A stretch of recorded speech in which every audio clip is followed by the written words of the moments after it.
Bueno, supongo que ya habéis encontrado el libro de Job. Como sabéis, en las últimas semanas hemos estado, bueno, la semana pasada estuvimos hablando, estuvo Manolo dando estudio acerca del diablo, que continuará también en el mes de enero, en otro miércoles, en una segunda parte, y quitando ese tema, pues estamos estudiando el tema de la familia, y como sabéis, en los últimos tiempos hemos estado estudiando dos familias. Hemos estado estudiando más, pero en los últimos tiempos hemos estado, es lo más próximo que hay, hemos visto la familia de Elí con sus hijos, y después vimos también la familia de Samuel también con sus hijos. Y hoy vamos a ver otra familia que aparece en la Escritura, que normalmente no le prestamos mucha atención a la familia, porque cuando tú lees el libro de Job, lo primero que te llama la atención es todo lo que le pasa a Job. Esto es lo que ocurre. Entonces, de alguna forma, el tema de la familia pasa como un poco desapercibido ante la impresionante situación que está viviendo Job. Entonces, todos esos 42 capítulos del libro de Job nos fijamos en su sufrimiento, en su enfermedad, en la pérdida de sus hijos, en todo lo que está ocurriendo. Entonces, de alguna forma pasamos un poquito así, cuando lo poquito que enseña, porque no se habla mucho, pero lo poquito que enseña, creo que es muy importante en el tema que estamos tocando acerca de la familia. Pero antes de ver un poquito el tema de la familia, vamos a ver lo que la Biblia nos enseña un poco sobre Job, las características, digamos, de Job. Y esas características se ven claramente a principio. El autor bíblico, la mayoría de los eruditos piensan que realmente lo escribió Job, y si no, Moisés. Pero independientemente de quién escribiera este libro, fijaros que dice, ya al principio, en la introducción al libro, dice: hubo en tierra de Uz un varón llamado Job, y era este hombre perfecto y recto, temeroso de Dios y apartado del mal.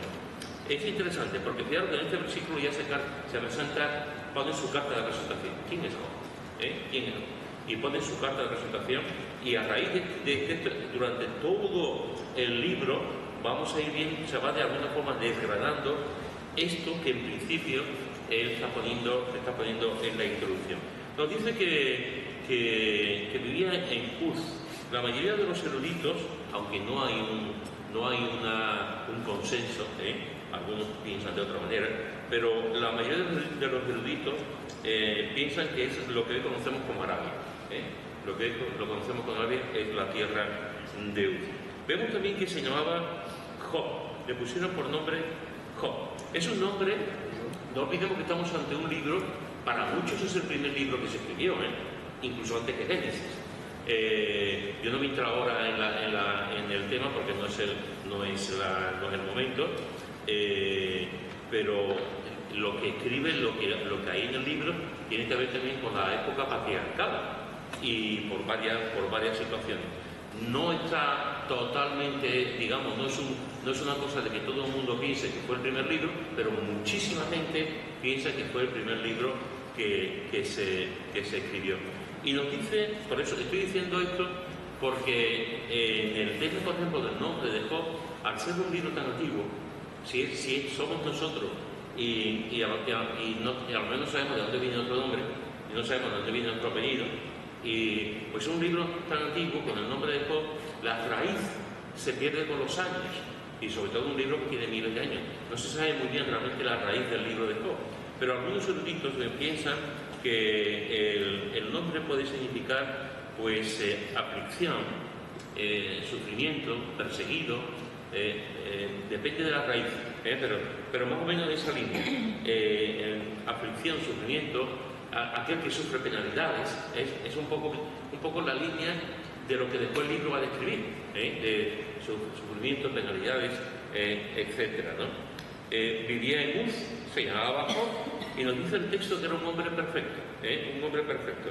En el hebreo, esta palabra que se traduce como perfecto es tam, que encierra la idea de integridad. Es decir, no es que sea un hombre perfecto solamente ha habido uno, pero sí enseña la idea de una persona íntegra, una persona que intenta hacer lo correcto, una persona que intenta hacer lo correcto siempre. Cuando tú vas a la Biblia, tú ves que hay hombres y mujeres que intentaron ser así, vivieron una vida de corrección, una vida de integridad. Daniel y sus amigos, si recordáis, fueron muy íntegros. A Daniel no se le pudo acusar absolutamente de nada. Y mira que lo intentaron, Mira cómo vieron su vida particular, su vida privada. No pudieron encontrar nunca nada contra Daniel. Fue un hombre íntegro, y sus amigos también. Por eso sus amigos también fueron al horno de fuego. José fue otro ejemplo de un hombre íntegro, de cómo realmente para él lo más importante era hacer lo correcto delante de Dios y también hacer lo correcto delante de las personas. Vemos que era un hombre perfecto, vemos que era un hombre recto. La palabra hebrea, que aquí se traduce como recto, es yasar, que encierra la idea de ser leal a la ley de Dios. Por lo tanto, cuando estamos hablando de que era un hombre recto, era una persona que intentaba siempre ser guiado por la palabra de Dios, en este caso por la ley de Dios, en este caso por la enseñanza de Dios. Un hombre recto siempre va a intentar, en este caso, siempre vivir conforme a lo que la palabra, a lo que la Biblia nos enseña en todas las áreas de nuestra vida. Después dice también que era temeroso de Dios, Y la Biblia nos dice que el principio de la sabiduría es el temor de Dios. Por lo tanto, encontramos también una cualidad importante en Job, que se desprende de esto de temeroso de Dios. Si era temeroso de Dios, y la Biblia nos dice hola, don Manuel, y la Biblia nos dice que el principio de la sabiduría es el temor de Dios, se desprende que realmente él también es un hombre sabio, que se ve también en muchas facetas del libro. Así que encontramos que vivía en Uz, lo que hoy es Arabia. Se llamaba Job, perseguido, soporta penalidades, aflicción. Era un hombre perfecto, era un hombre recto, era un hombre temeroso de Dios y era un hombre apartado del mal. Un hombre apartado del mal. Mira lo que dice en el mismo libro, en el capítulo 28, versículo 28. Capítulo 28, versículo 28. ¿Quién lo tiene? Job 28, 28.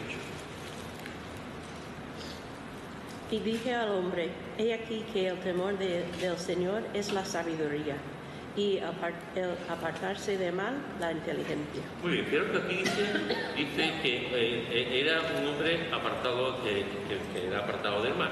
Y en ese texto nos está diciendo aquí el temor del Señor la sabiduría y el apartarse del mal, la inteligencia. Y el apartarse del mal cogido de la mano, la sabiduría de Dios y también la inteligencia. En Proverbios capítulo 16, versículo 17, Proverbios capítulo 16, versículo 17, dice: el camino de los rectos se aparta del mal, su vida guarda el que guarda su camino. El camino de los rectos se aparta del mal. Es decir, si unimos estos versículos que hemos leído con lo que nos dice la introducción de que era un hombre temeroso, un hombre que estaba temeroso de Dios y apartado del mal, encontramos aquí en Job una cualidad que creo que es sumamente importante. Y más con el uso que después también vemos en el capítulo 28, en el versículo 28, y es que Job en su vida decide hacer el bien. Job en su vida decide hacer el bien, pero no solamente se queda en eso, Job también decide no hacer el mal. Ojo. O sea, Job cada vez que se levantaba tomaba la decisión de hacer el bien y tomaba la decisión de no hacer el mal, que a veces son cosas diferentes, pero lo que Job hacía era siempre tomar la decisión de hacer el bien. Evidentemente Job se equivocaba y lo vemos en algunas de las cosas que él dice también y que hace, pero era un hombre que intentaba hacer lo correcto, era un hombre que decidía cada día hacer el bien y no hacer el mal, y las dos cosas, hermanos, las dos cosas son igual de importantes. Las dos cosas son igual de importantes. Tomar la decisión de hacer el bien y tomar la decisión de no hacer el mal. Nunca. Las dos decisiones, y él intentaba hacerlas. Un dato importante que encontramos también en el principio del libro es que no solamente nos da la descripción aquí en el versículo 1, sino que el mismo Dios, como no podía ser de otra manera, sabía cómo era Job. Versículo 8 del capítulo 1. ¿Quién lo tiene?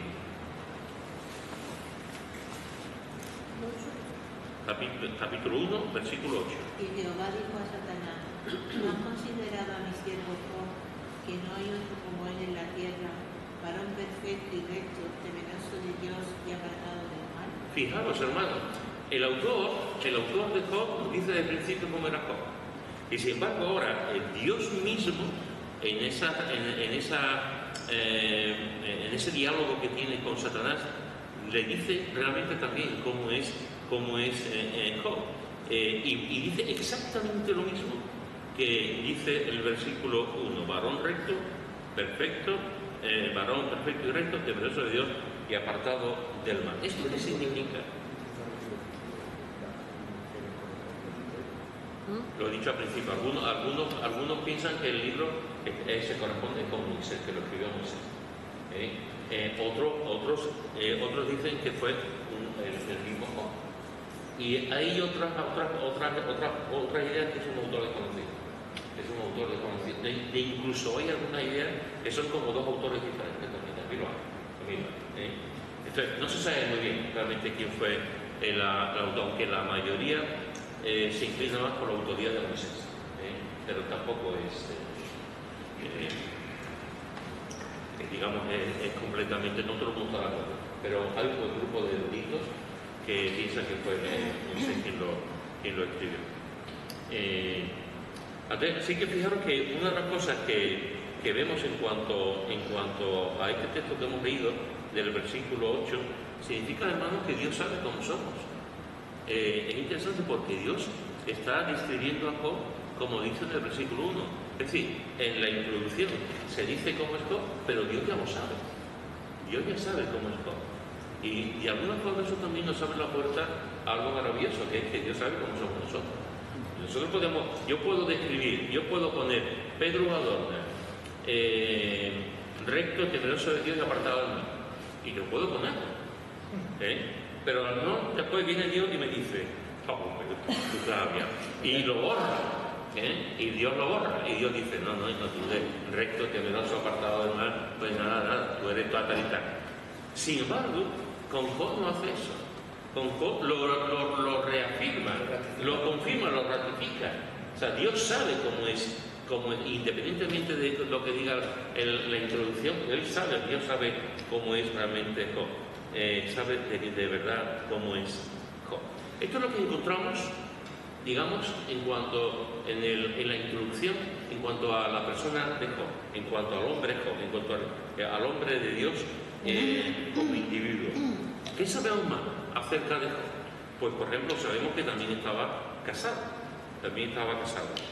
El único dato, aparte del último capítulo que nos dice que tuvo más hijos, y se sobreentiende que fue con la esposa, el único dato que tenemos acerca de esta esposa lo encontramos en el capítulo 2, versículo 9.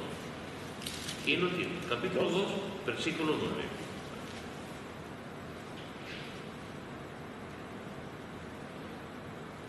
¿Quién lo lee? Entonces le dijo a su mujer, ¿aún retienes tu integridad? Maldice a Dios y muérete. Muy bien.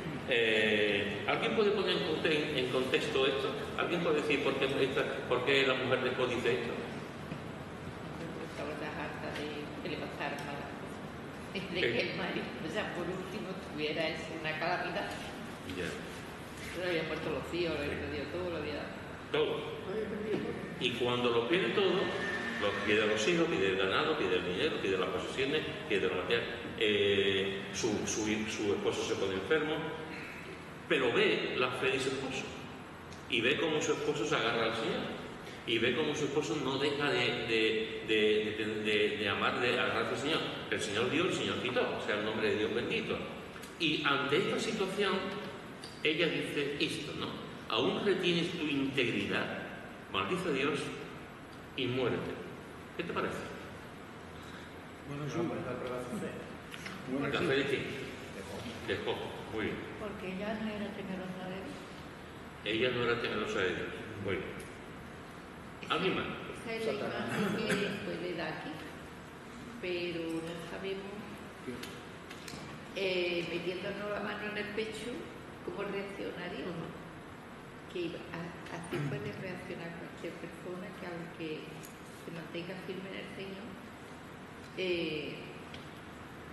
pero no la estoy justificando, sino que es mirando el contexto. Se ve que, claro, la mujer no tenía la misma fe que tenía Job, pero que una madre le quiten todos los hijos, se le mueran todos los hijos, lo pierda todo, fuera a ver al marido.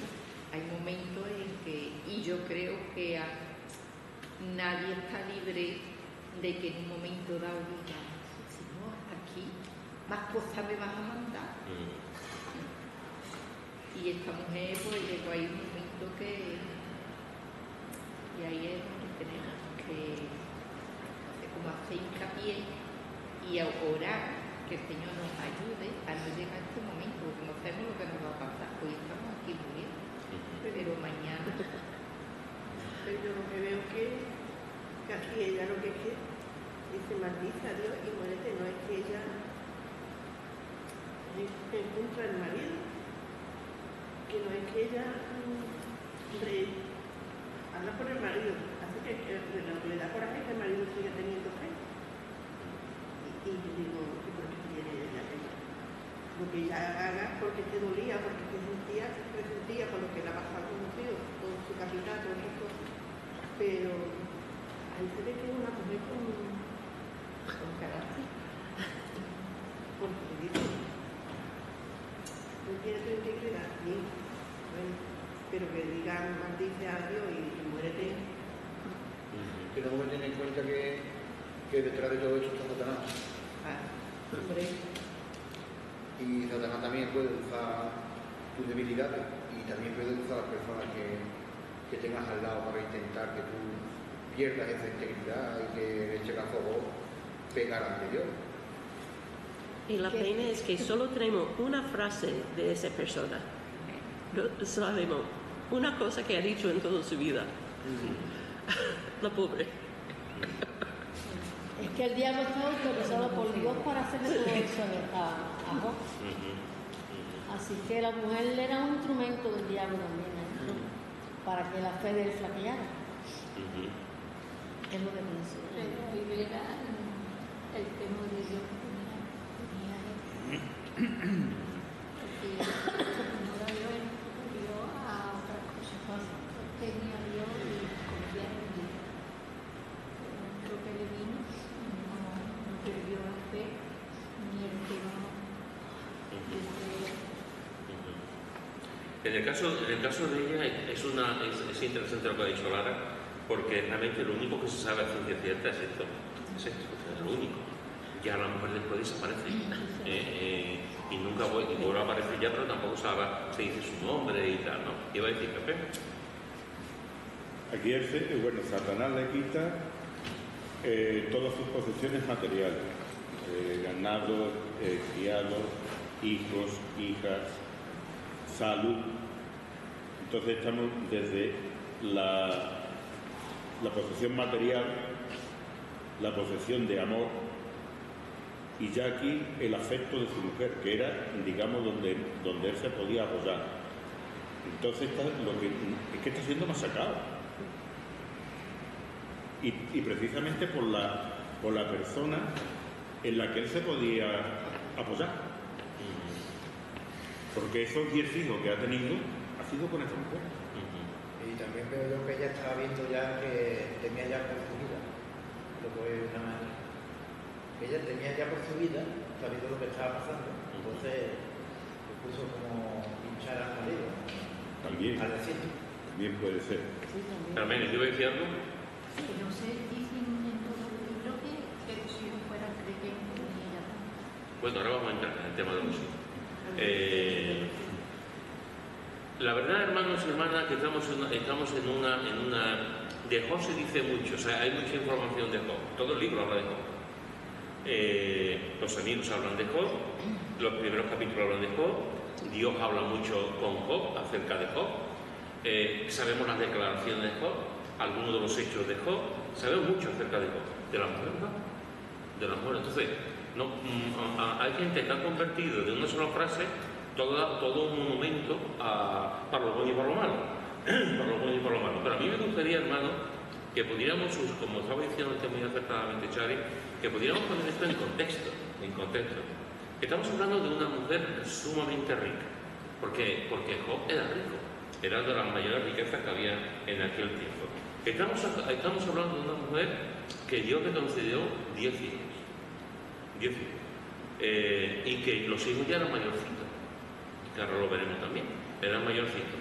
O sea, una mujer rica, una mujer que tiene 10 hijos, una mujer que lo tiene todo, tiene un marido, lo tiene todo, una mujer que estaba acostumbrada a un nivel de vida importante. Y ahora resulta que un día, pues lo pierde todo. En 24 horas lo pierde todo, absolutamente todo. Encima ve que su esposo, en vez de estar como ella, en vez de maldecir a Dios, en vez de enfadarse con Dios, en vez de levantar la mano contra Dios, en vez de quejarse, lo que hace es adorar. Claro, eso de la licuada, porque no es lo que está viviendo ella. Lo que ella está viviendo esto, somos nosotros, hermanos, somos nosotros. Pasamos por una enfermedad, por una situación, y nos enfadamos con Dios. Y le echamos la culpa a Dios.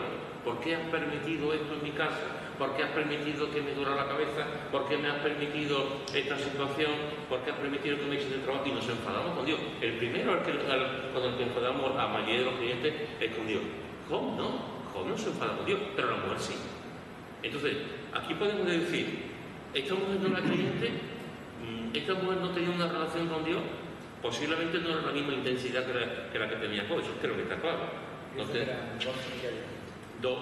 Era una mujer que no tenía la misma fe, la misma consistencia espiritual que tenía Job, pero eso pasa en muchos matrimonios. Pero en muchos matrimonios los dos son creyentes y uno es más fuerte espiritualmente que el otro o que la otra.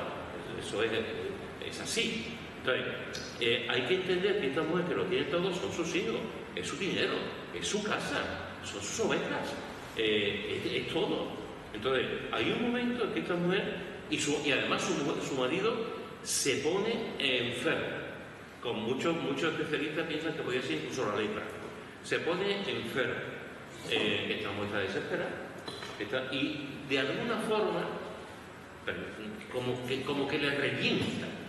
No entiende cómo su marido todavía se puede agarrar a Dios con todo lo que está pasando. Entonces, creo que no es para justificar la actitud, no se puede justificar la actitud de ella, pero hay que entenderlo. Que a veces a esta mujer se la ha machacado. Yo he visto comentarios de que le dan por todos lados. Y yo creo que hay que entenderla. Hay que entender esta mujer. Sabéis que los salmos, por ejemplo, están los que conocemos como los salmos imprecatorios. Esos salmos, hay frases que son tremendas en esos salmos. Por ejemplo, coge a un niño y estrella lo contra una pared. Eso se dice en algunos salmos. David dice una frase, o Asaf, otros salmistas dicen tú. ¿Por qué? Porque fueron momentos de tal intensidad que en su oración reflejaban lo que vivían, lo que tenían en su corazón. O sea, un creyente que está pasando por un momento mal puede decir, Señor, véngame tú, Señor, mátalo tú, pero es un momento de desesperación. Es un momento en el que esa persona está matándolo y está sufriendo mucho y se dirige a Dios en oración. Se dirige a Dios como debe ser. A Dios no solamente nos dirigimos en oración, Señor, qué bueno eres, no parito, tal, y a mí me gusta mucho. También nos dirigimos a Dios en momentos en los que estamos pasando mal. Señor, estoy enfadado contigo. Señor, no te entiendo. Señor, ¿por qué pasa esto? Señor, esta persona me ha hecho mucho daño y ahí está como un coche de lujo. Señor, esto... Y el Señor lo entiende. A lo mejor nosotros lo que escuchamos la oración no lo entendemos, pero el Señor sí entiende lo que está pasando en el corazón. Por eso, no hay mayor motivo de fe que un creyente que le cuenta al Señor todo lo que hay en su corazón, lo bueno y lo malo. Y el Señor entiende la situación. Yo creo que esta mujer, sin estar de acuerdo con lo que está diciendo, porque lo que dice es muy fuerte, pero sí puedo entender la situación en la que se encuentra esta mujer. Lo ha perdido todo. El marido está fuerte espiritualmente, gloria a Dios. Está fuerte espiritualmente y puede soportar eso y además alaba al Señor. Pero ella no, ella tiene otro calibre espiritual. Y está ahí en algo también realmente que maldice a Dios y muérete, es algo tremendo. Pero hay que entender la situación. Y además, fijaros que una cosa que me llama también la atención en esta breve descripción que el autor habla de eso, de la esposa de Job, es que, hablando de la integridad de Job, dice, ¿aún retienes tu integridad?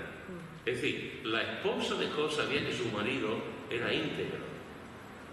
Seguramente, no lo sé, esto es ciencia ficción bíblica. Pero quizá una de las cosas que le había llamado la atención de cuando se enamoró de Job, quizá una de las cosas que le llamó la atención fue su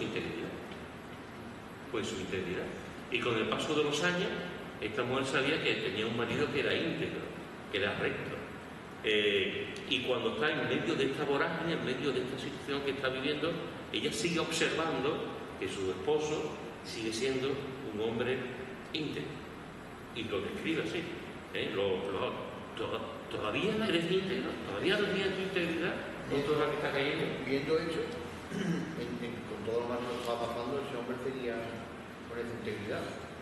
En lo bueno, ¿cómo sería ese hombre? Delante de su familia y de su mujer. Que también lo vería su mujer. Claro, lo vería, por eso lo dice. Ahora está así clavado cuando estaba bien. Tenemos que imaginar cómo sería ese hombre.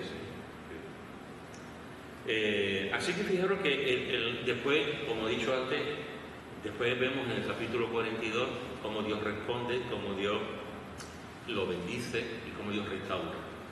Y vuelve a tener una familia. Y vuelven a tener hijos con estas cosas. Vuelve a tener hijos. Porque tuvo una mujer un par días y ya habló más de la cuenta. Bueno, todos tenemos yo pienso que a veces también es como, no nos vamos a ir al extremo de Job, sino a lo mejor en la iglesia, una pareja, y hay otro hermano, algún responsable, algún líder, que hace una trastada y ahora entre el matrimonio uno le dice, bueno, vamos a orar y que el Señor obre. Yo no puedo, ¿por qué? ¿Y para qué se va eso? Pues ahí lo que es poner las cartas boca arriba y hay que...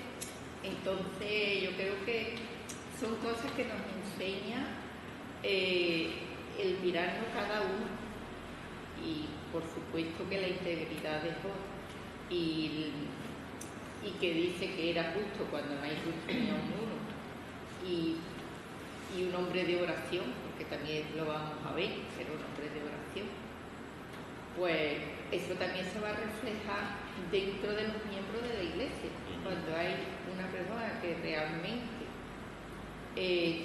esté como más crecida en el Señor, con más fe, con más integridad en los caminos del Señor, a cuando estamos viviendo una vida un poquito más, no sé cómo decirlo, no es que sea más light, sino que a lo mejor no está tan comprometido.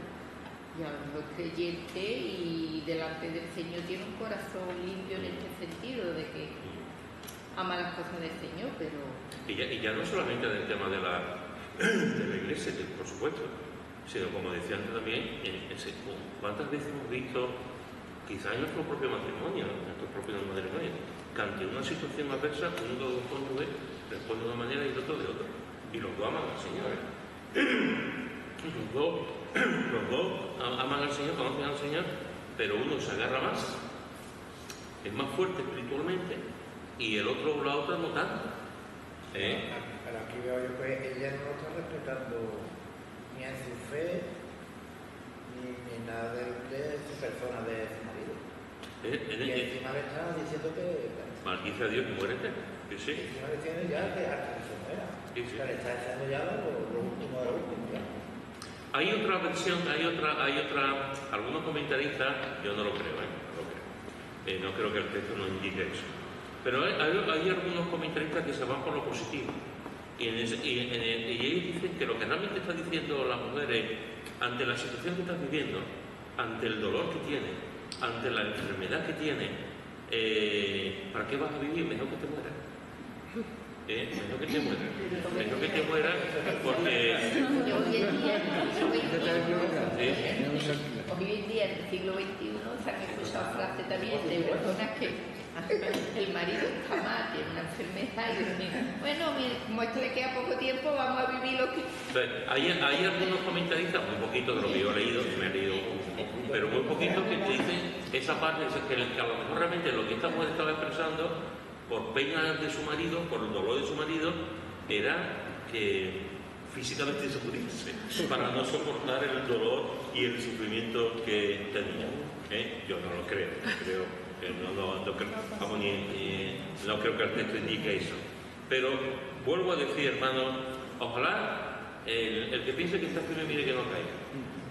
Ojalá que ninguno de nosotros estemos en una situación así. Ninguno de nosotros hemos pasado por una situación complicada, tan dura, tan dramática como la que estaba aquí esta mujer. Pues tiene frío, pues habéis puesto que ninguna, que podamos, si no está de acuerdo con lo que dice, pero por lo menos intentar comprender lo que dice. Bien, hemos visto algunas de las características de Job. Hemos visto lo que sabemos acerca de su esposa. Y una de las cosas que encontramos también acerca de Job es su labor como padre, que es de lo que vamos a hablar, de su labor como padre. Mirad lo que dice en los versículos 2 y 3 del capítulo 1. Versículos 2 y 3 del capítulo 1. ¿Quién lo quiere leer?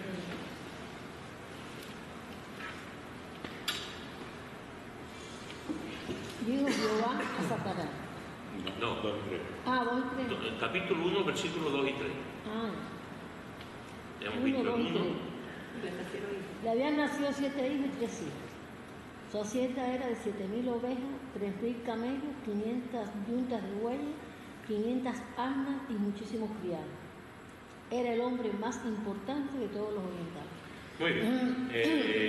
Fijaros que aquí también, esto es interesante.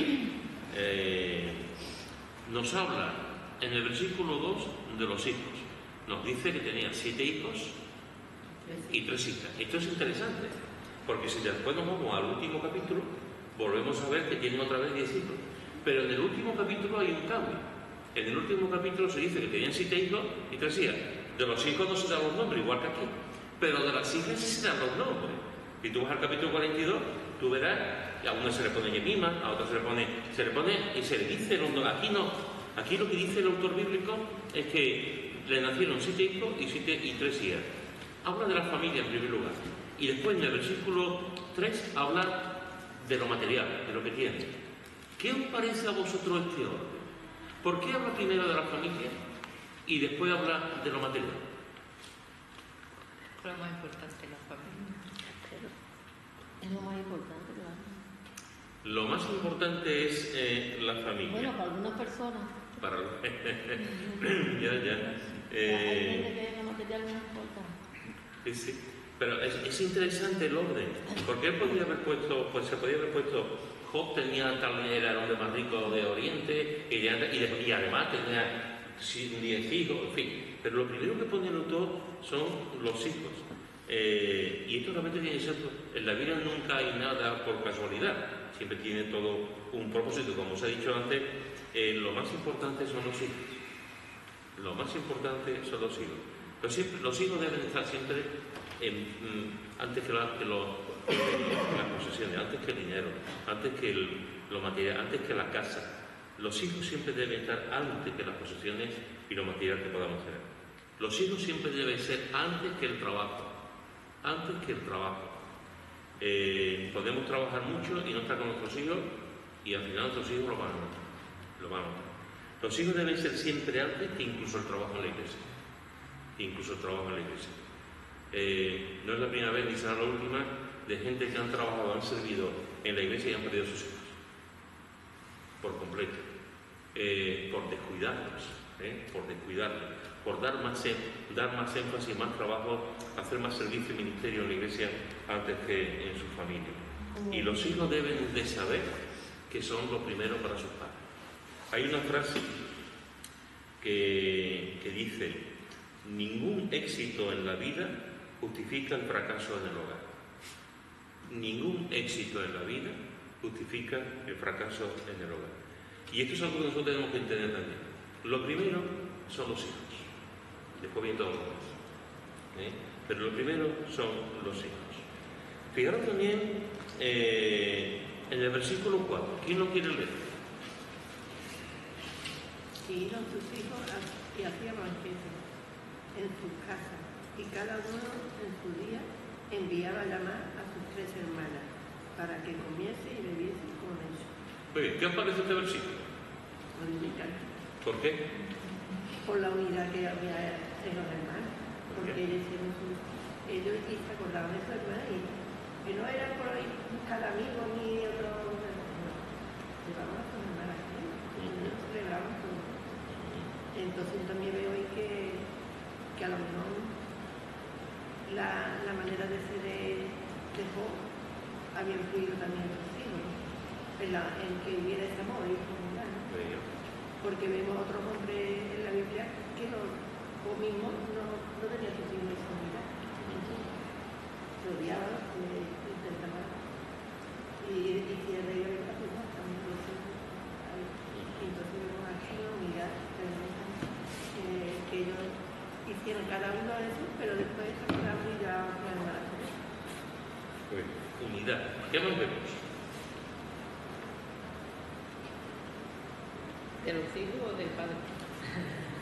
De lo que tú quieras hablar, de los hijos, no del padre. Hombre, que Job iba por delante, o dice que hacían banquete y eso, pero que Job cada día hacía holocausto por ellos, por si acaso hubiese blasfemado contra Dios. Pero ese es Un poquito más adelante. Aquí hay una cosa que llama la atención, porque cada uno en su día y enviaban a llamar a sus 3 hermanas para que comiesen y bebiesen con ellos. En aquel entonces la mujer estaba en un segundo lugar, sin embargo aquí los hermanos varones contaban con ellas. Un dato muy importante, muy importante. Yo creo que había mucho banquete. Había mucho. Si son buenos o malos. Según cómo sean esos banquetes y para qué son esos banquetes. Yo creo que son muchos banquetes, son 10 hermanos. Cada uno en su día tenía un banquete. Yo no sé hasta qué punto es bueno, porque muchas veces lo bueno se pone malo. O no sé de qué manera hacían ellos estos banquetes. No se sabe. Si eran buenos, o eran regulares, o eran. No sabemos. Muchos banquetes veo yo, muchas fiestas. No, pienso que si eran 7, y dice en su día, donde tú cumples años y celebras tu día. No sé hasta qué punto, no sé. Y van por turno celebrando su día. No sé. Yo veo mucho. A mí me pasa como a ti. No sé. Yo soy tanta fiesta, no sé cómo te la Y no sus hijos y tampoco hablan de que fueran personas responsables de trabajo. Exactamente, no pone eso. Da la sensación a los dos que estaban siempre de huelga. Porque vivían, cada uno vivía en su casa y que vivían bien. Muy bien. Eran niños bien. Claro, pues eran familias que vivían del padre. Cuando eran jóvenes ya, o sea, y estaban viviendo de los recursos del padre. No sé. Me da la sensación de que esos niños eran niños mal criados, ¿eh? No sé. Yo veo a nosotros más mal criados que De todas maneras, esos son ese tipo de especulación. Claro. Esos son especulaciones. Aquí podemos cada uno decir lo que queramos oportuno, pero ya es ponerle calificativos que la Biblia no lo pone. Entonces, dentro de los parámetros que pone, dentro de lo que está diciendo la Escritura, en cuanto, por ejemplo, vamos a lo positivo. Lo positivo dice que iban sus hijos y hacían banquete en sus casas. Cada uno en su día. Esto se puede interpretar, cada uno en su día, efectivamente, se puede interpretar con lo mejor por decirlo, en sus cumpleaños se juntaban. Con la fiesta del pueblo, en su cumpleaños se podían juntar. Si son 10, pues más o menos era una vez al año. O sea, 7, cada uno era los hombres, 7. Entonces, una vez al mes, si es que era su cumpleaños o su día o lo que fuese, una vez al mes que se junten los hermanos, yo personalmente no lo veo mal, al revés, lo veo muy bien. Otra cosa que es interesante aquí, que ha dicho también Pepe antes, es que invitan a las hermanas. Cuando ellos están ahí es por dos cosas. O se habían casado ya los hermanos, los hombres, se habían casado y tenían su independencia. Podían vivir del dinero, evidentemente, del padre, o ya el padre le había dado también un trabajo y estaban, no lo sabemos. O estaban casados, o al ser mayores se habían independizado. La Biblia no lo dice. No dice si estaban casados o simplemente se habían independizado como los hijos mayores y cada uno se fue a un sitio determinado. Eso en segundo lugar. No lo sabemos exactamente si estaban casados o eran independientes, porque ya eran mayores. En tercer lugar, hacen algo realmente importante, que llaman a sus hermanas. Llaman a sus hermanas. En aquel momento las mujeres, las hermanas, al vivir con los padres se sobreentiende que no estaban casadas. Y si estaban solteras, muy complicado, muy difícil que se independizaran. No estaba el hecho de que las mujeres lo hicieran. Vivían bajo la sombra de los padres hasta que se casaran.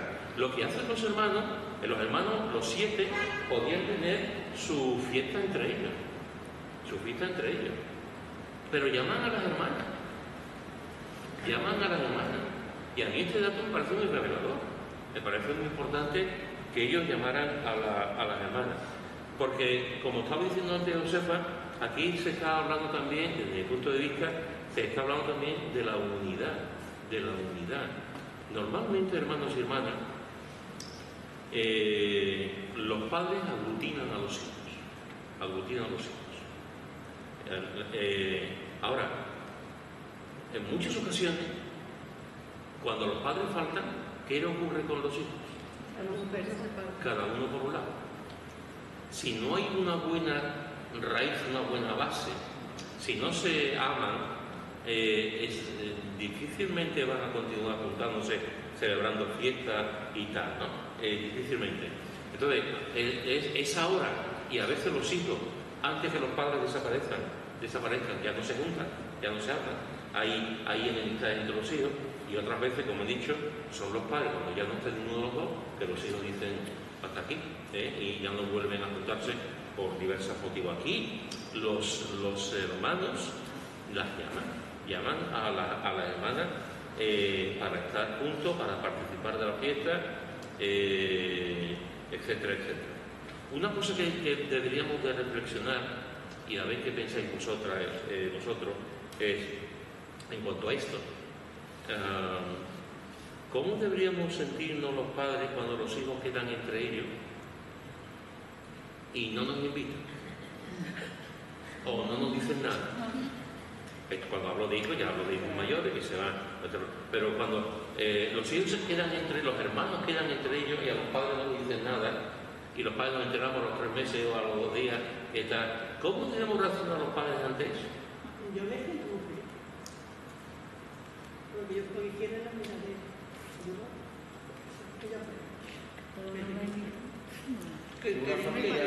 Que queden los hermanos juntos. Esto es una regla de 3. Me ayuda mucho. Es una regla de 3. Y yo lo voy a ver. No es normal. Si una familia se unía, los padres son. Si los hermanos se aman entre ellos, es porque hay buen ambiente en esa familia. Y lo más normal es que, esto ya no, pero lo más normal es que sus padres participen de vez en cuando. ¿Por qué? Porque es natural. A no ser que tengamos unos padres muy malos, unos padres que se hayan maltratado, entonces no tenemos. Pero en este caso, sigue siendo raro. Y si sigue leyendo para adelante los versículos, que tenemos que decir, no vamos a aclarar, ¿Qué no es normal que los padres no lo hagan. Hemos tenido 2 puntos de vista. Ella dice que sí, que está muy bien. Él dice que no es normal. ¿Qué pensáis los demás? Yo pienso que ya si los hijos son adultos, no va a estar siempre los padres en todo lo que los hijos hagan, porque ellos tienen su independencia y tienen sus amistades y les gusta estar lo mismo que a nosotros, nos gusta estar con gente de nuestra edad, que yo les gusta. Ahora, otra cosa es que no tengan contacto con los padres, pero yo pienso que mis hijos ya tienen su propia familia y yo cuando tengo que estar con ellos estoy y cuando no ellos son sus amigos y lo veo una cosa muy normal, verás, en este sentido. Pero ese detalle yo pienso que es muy bonito, el que los hermanos entre sí se llamen y se junten para celebrar algo, para mí sería un regalo, ¿no? Para mí es un regalo. Pero lo otro, yo qué sé, yo creo que cuando una familia está bien, no tiene por qué estar en todas las fiestas que hagan los hijos, tengan que estar los padres. Totalmente de acuerdo. Quiero que cuando somos egoístas por naturaleza, hermano, aquí ninguno es egoísta, pero de manera general somos egoístas por naturaleza. Cuando los hijos se juntan, tenemos 2 o 3 hijos, ya son mayores, y se juntan los 4 y se juntan, van al campo o a celebrar una comida, están juntos, o en su casa, invitan como aquí, invitan a los hermanos, y nosotros nos enteramos, los padres no se enteran, pues podemos tener varias actitudes. Una es de enfado, sobre todo si somos padres muy sobreprotectores, sobre todo si somos padres que siempre tenemos que estar ahí pendientes y estar con los hijos. Nos enfadamos. Un poco de libertad, pero tú debes de saber. Nos podemos enfadar porque no nos han llamado. Y todavía más si no nos hemos enterado. Todavía más si nos enteramos después de las 2 semanas que se han juntado y no nos han dicho nada. Nos podemos enfadar, incluso podemos echarle una bronca también, Podemos coger el teléfono cuando los veamos. Hay que ver lo que hiciste el otro día, que a papá y a mamá no nos han invitado y tal, y le podemos echar una bronca a nuestros hijos porque han quedado entre ellos. Esas son posibilidades, son cosas que se puede crear.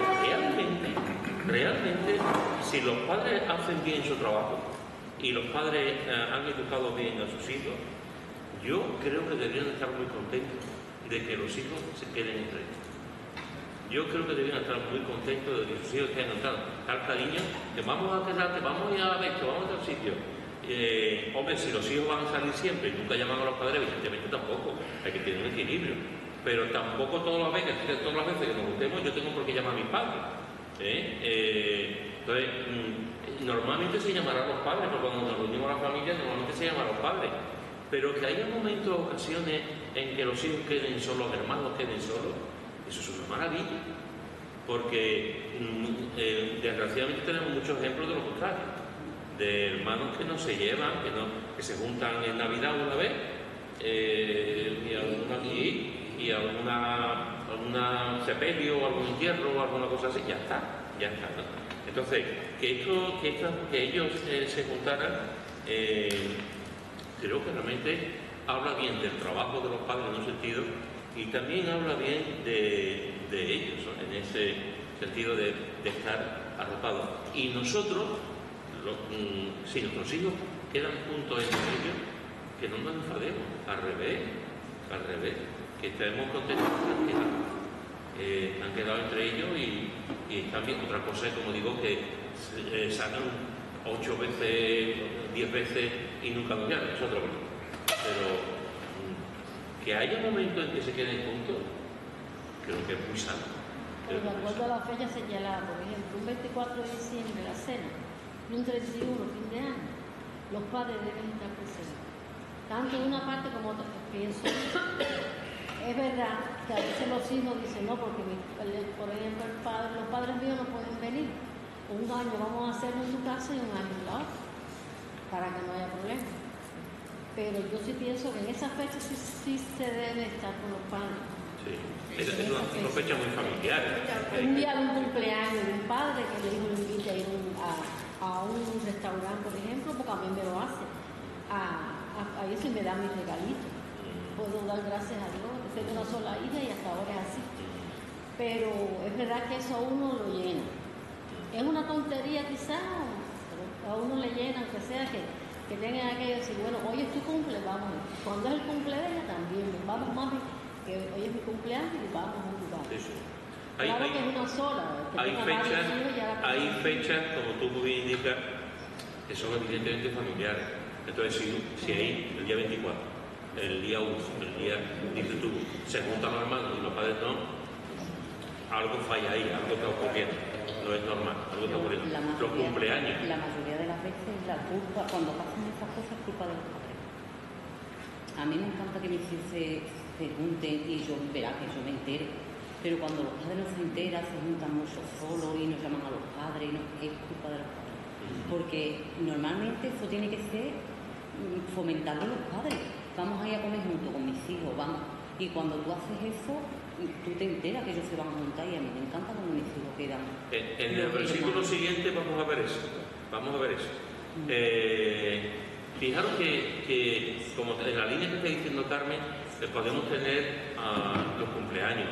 Un cumpleaños de los padres es muy triste que los hermanos queden y no van y los cumpleaños de los padres están solos. No. En fechas así, ahora, hay fechas en el año que no hay ninguna fiesta, que no hay un sábado y los hermanos quedan para comer, o para hacer una parrillada, o para dar un paseo, y no tienen por qué están los padres. Es diferente. Y lo que crea es unidad y hermandad entre los hermanos, los primos, los sobrinos, y se crea, y los padres no tienen por qué estar en todas partes, en toda situación. Y no tenemos por qué enfadarnos y echarle la bronca, al revés. Si no hay cosa más hermosa que ver a tus hijos juntos y que se lleven bien. Que se lleven bien. Mira también lo que dice el siguiente versículo. Versículo 5. ¿Quién lo tiene? Y acontecía que habiendo pasado un turno los días de convite, Job enviaba y los santificaba, se levantaba de mañana y ofrecía holocaustos conforme al número de todos ellos, porque decía Job, quizá habrán pecado mis hijos y habrán blasfemado contra Dios en sus corazones. De esa manera hacía todos los días. Muy bien. Aquí encontramos cosas muy interesantes, que creo que puede responder un poco a lo que hemos hablado antes. Fíjate que dice, y acontecía que habiendo pasado en turno los días del convite, Job los enviaba y los santificaba. Aquí, en la versión nuestra, dice los enviaba. En la mayoría de las versiones, lo que pone es que los llamaba. Que los llamaba. Es decir, había un momento después de la fiesta que Job los llamaba. Y esto es interesante, hermano, porque muchas veces los padres nos quejamos porque decimos que nuestros hijos son herméticos y que nuestros hijos no cuentan cosas y que no dicen absolutamente nada de sus vidas. Y yo me pregunto, ¿no será porque nosotros no hablamos con ellos? ¿No será porque nosotros no les comentamos o les decimos vamos a juntarnos? A veces llega un momento en el tema de los padres que los padres son los que están esperando que sus hijos los llamen. Cuando el papel de padre nunca siempre está ahí. Entonces, los padres tenemos la responsabilidad de llamar a nuestros hijos. Vente el viernes a comer, vente el domingo después del culto, vente a tal, y llamar a los hijos para que vengan a comer a otra cosa que los hijos digan que no puedo. Pero Job lo que hacía es que los llamaba, y esto para mí es muy importante, porque Job podía decir que mis hijos me llamen, ya ahora que me llamen, pero Job seguía en el llamando a sus hijos para estar con ellos.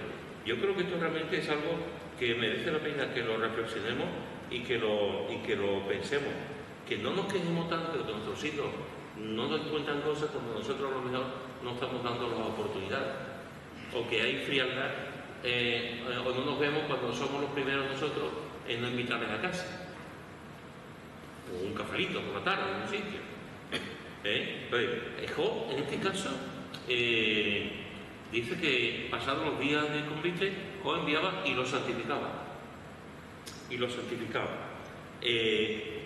Aquí todavía no, por eso una de las cosas que se piensa que era ese primer libro escrito, porque aquí no se habla nada de sacerdocio, no se habla nada aquí lo que se habla es que como los patriarcas, Job era sacerdote, que era lo que pasaba con los patriarcas, era sacerdote. Aquí, fijaros que dice que los santificaba, es decir, hablando entre nosotros, que los ponía delante de Dios, era el sacerdote de la familia, lo que hacía era una ofrenda por ellos.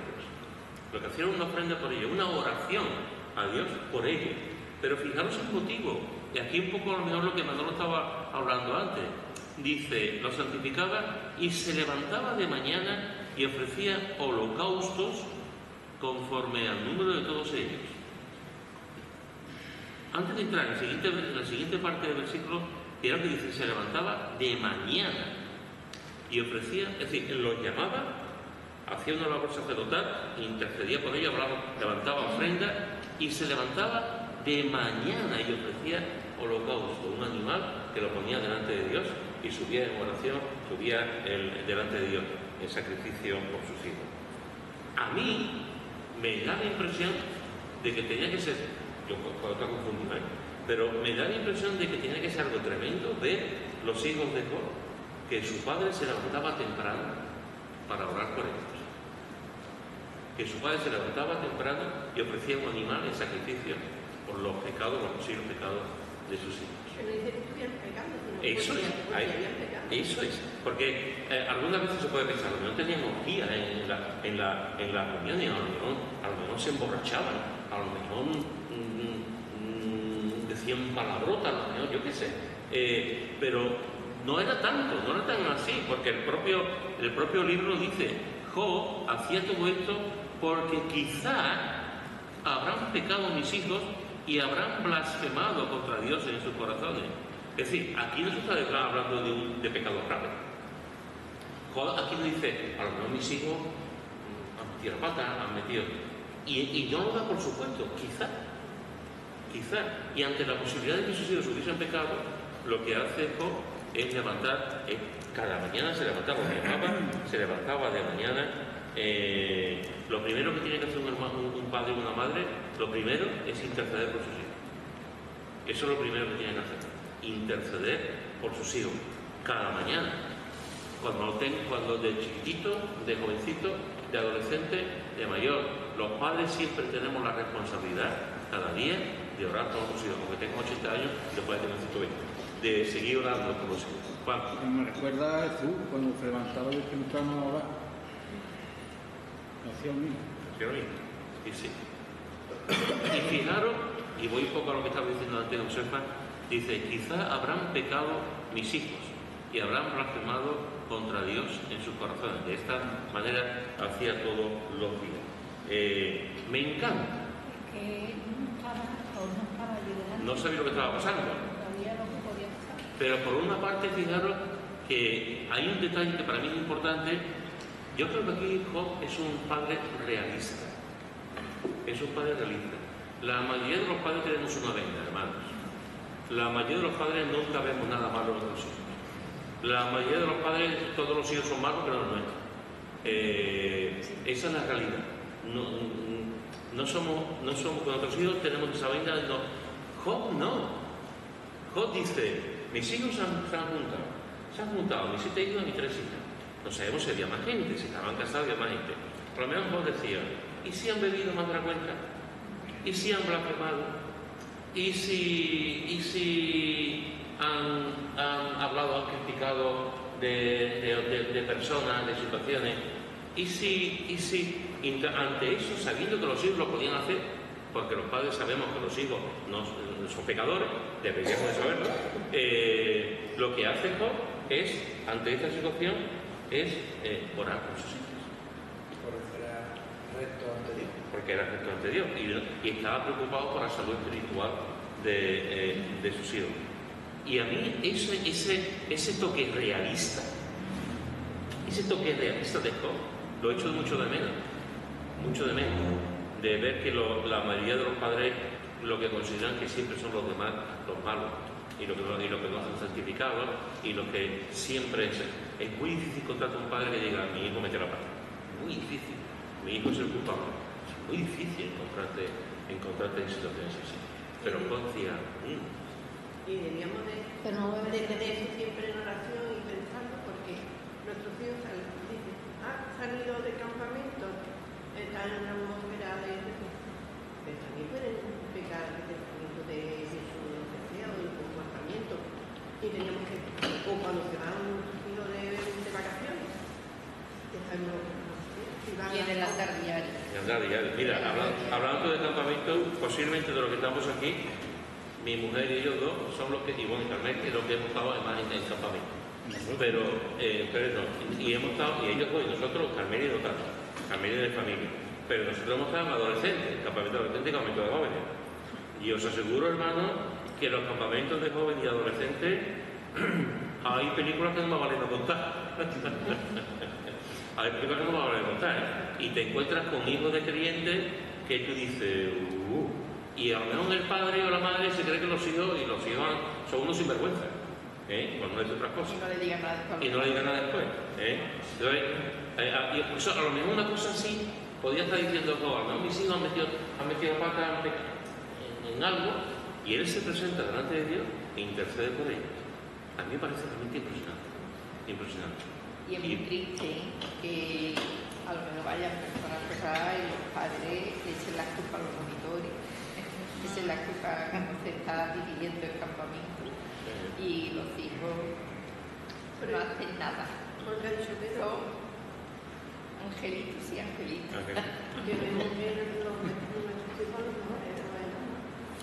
Así que, hermanos, fijaros que hoy hemos visto quién era Job. Hemos visto algunas de las cualidades de su personalidad que nos dice la Escritura. Hemos visto que tenía una esposa que sufrió mucho, y la única dato que tenemos de ella es lo que hemos comentado. Y ahí cada uno tiene que pensar realmente en lo que tú piensas que la mujer lo pasó mal, sufrió mucho, y hay que entender también esa situación, aunque no estemos de acuerdo con lo que diga. Hemos visto que le da más importancia a la familia que a la posesión, como debe ser. Hemos visto que los hermanos se burlaban entre ellos y se llamaban, y también llamaban a las hermanas. Y hemos visto también cómo, ante el posible pecado que hubiesen tenido sus hijos, él los llamaba, los santificaba, levantaba ofrendas, se levantaba temprano y oraba por ellos. Y fijaros que dice, de esta manera hacía todos los días, y de alguna forma esto también es un toque de atención a todos nosotros, que seamos perseverantes en la oración. Seamos perseverantes en la oración por nuestros hijos.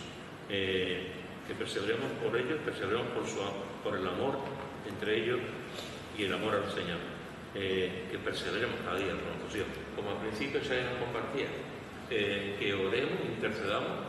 Hay muchas cosas por las que interceder delante de Dios, pero lo más importante de todo es orar por nuestros hijos. Amén. Y